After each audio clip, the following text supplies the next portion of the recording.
이게 무서운 게 뭐냐면 초기 상태일 때는 구내염이랑 비슷해서 진단도 쉽지가 않아요. 초기에 발견하면 치료 확률이 높습니다. 하지만 늦으면 정말 아픈 수술을 받아야 하고 죽을 수도 있어요. 이분도 턱뼈 절반을 잘라내고 아치바라고 하는 장치를 이용해서 재건 수술을 하신 분입니다.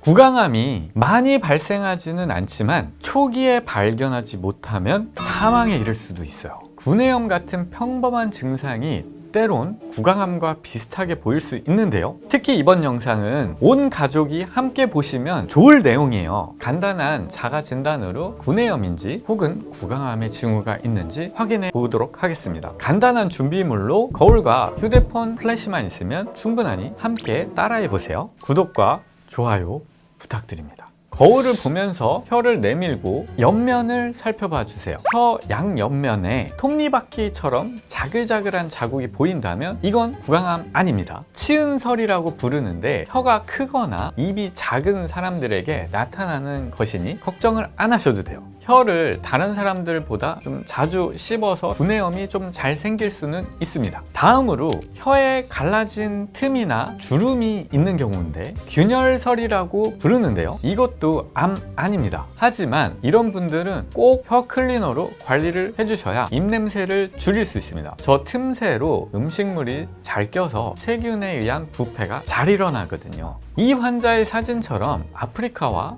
인도의 지도처럼 혀에 선홍색 무늬가 있다면 지도설일 가능성이 있습니다. 이것도 암은 아니니 걱정할 필요는 없지만 아프거나 무늬가 변한다면 혹시 모르니 가까운 치과에 가서 진단을 받아보시기 바랍니다. 이제 볼이나 잇몸 쪽으로 가볼게요. 입안 양쪽 볼 부위나 잇몸에 하얀 거미줄 같은 무늬가 있다면 편평태선일 수 있습니다. 편평태선은 피부에 생기는 자가면역 질환입니다. 허물이 벗겨지거나 아픈 경우 대학병원에서 스테로이드 가글 같은 처방을 받아서 치료를 해야 합니다. 30대에서 60대 여성에서 주로 발생하며 암으로 발생할 확률은 1% 정도로 낮지만 모양이 변하거나 통증이 생기면 정기적으로 치과에서 확인을 받는 게 좋습니다. 자, 이번에는 약간 심각할 수 있는데요. 혀를 들어서 혀 아래쪽이나 구강저에 하얀 반점이 보이는지 확인해 보세요. 이건 백반증일 수 있습니다. 주로 중년 이상 남성에게 흔히 발생하며 원인으로는 곰팡이균,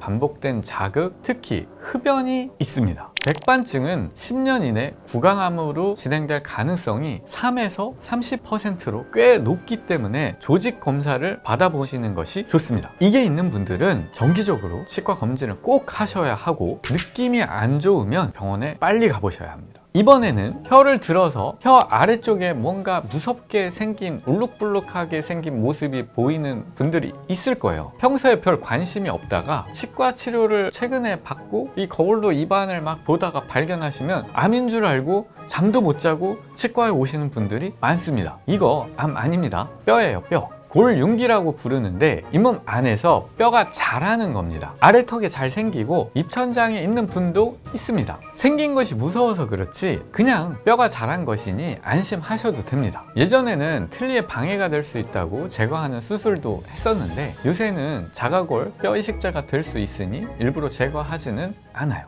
이제부터는 진짜 심각한 구강암을 보도록 하겠습니다. 먼저 환자 A씨는 편평세포암이었습니다. 혀, 잇몸, 볼살 등 피부 세포에 발생하는 암입니다. 이게 무서운 게 뭐냐면 초기 상태일 때는 구내염이랑 비슷해서 진단도 쉽지가 않아요. 특징은 경계가 좀 불명확하고 같은 자리에 3주 이상 낫지 않는다? 병원에 가보셔서 조직검사를 꼭 받아보셔야 합니다. 초기에 발견하면 치료 확률이 높습니다. 하지만 늦으면 정말 아픈 수술을 받아야 하고 죽을 수도 있어요. 다음은 턱뼈 안에 발생하는 골육종인데요. 이것은 환자가 알아내기는 쉽지가 않고 이를 빼거나 방사선 사진 촬영에서 우연히 발견되기도 합니다. 특히 이를 빼고 난 다음 몇 달 동안 낫지 않는 경우 강하게 의심해야 합니다. 골육종의 경우 안전마진이라고 그 근방까지 암세포가 퍼졌을 것을 예측해서 턱뼈를 절제합니다.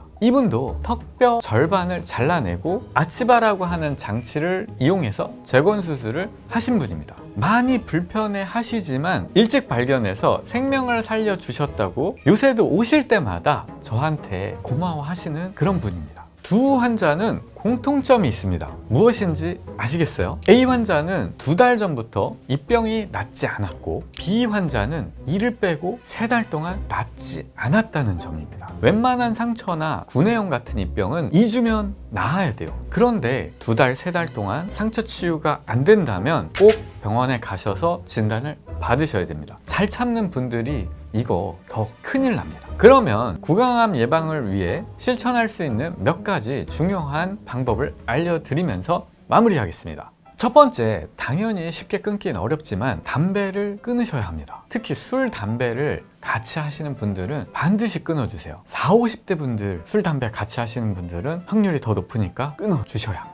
이는 구강암 예방의 가장 효과적인 방법 중에 하나입니다. 두 번째는 동일 부위에 계속 상처를 내는 보철물이나 틀니가 있다면 정기적인 점검을 받아주세요. 장기간 입안에 지속적인 자극을 주면 구강암 발생 확률이 좀 생기거든요. 세 번째, 평소 양치를 철저히 하고 구강위생 관리를 꾸준히 하여 만성염증을 예방하세요. 밥 먹고 귀찮다고 가글로 이렇게 대체하지 마시고 양치를 꼼꼼하게 잘 해주셔야 됩니다. 이 구강위생이 불량한 경우에 염증이 만성화되어서 구강암 위험을 높일 수 있어요.